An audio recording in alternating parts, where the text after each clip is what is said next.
Hello and welcome to this first video on grafting bonsai.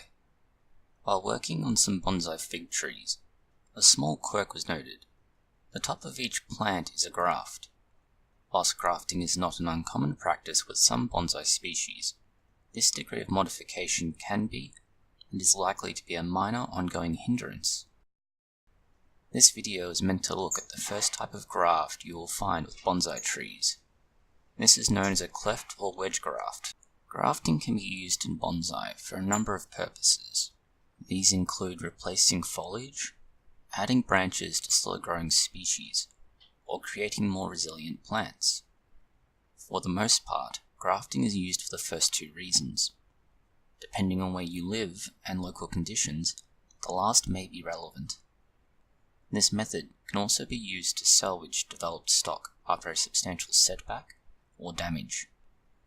This is done by replacing the entire damaged part of the plant, or in the worst case scenario, salvaging only a particularly attractive aspect of the plant. There is a finite number of approaches that could be considered the core of grafting with bonsai. The first of these is the simplest, scion grafts. This is exactly what you see here with the fig trees. An established rootstock has been sourced by a nursery. These are nominally a fast-growing species, readily available in large quantities at a low price. Other stock may also be produced on a mass scale for this purpose. They have cut a notch into the trunk, then they have placed a corresponding scion into this notch, with tape or a similar product. This keeps the site moist, but does not allow external moisture to penetrate. This prevents rotting or fungal development. This is then healed over, and the two parts have become one. This is a common method among orchard and nursery stock that require specific traits.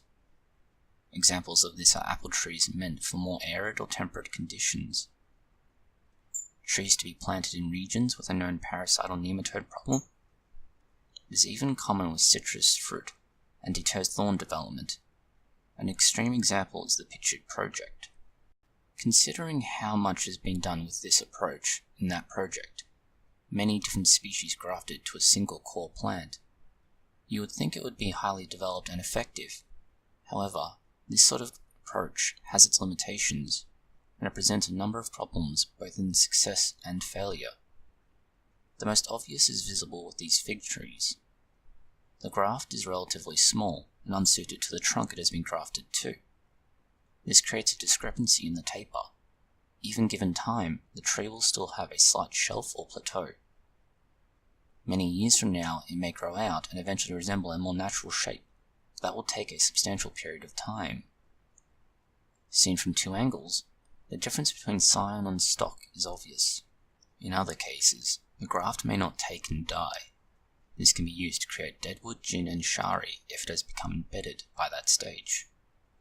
This only makes the best of a poor outcome.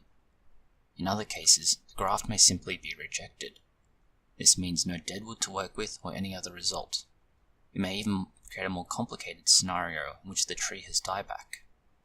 Whilst nothing can be done about an unsuccessful graft, solutions to the truncated appearance are available. One option is to remove parts of the tree, trimming the trunk and removing the wood until a more natural taper is achieved. Whittling the trunk away using a protective covering, allowing it to heal, and repeating this process over a series of years until a natural appearance is achieved. This is an option with such a small tree. That is not the case with larger specimens.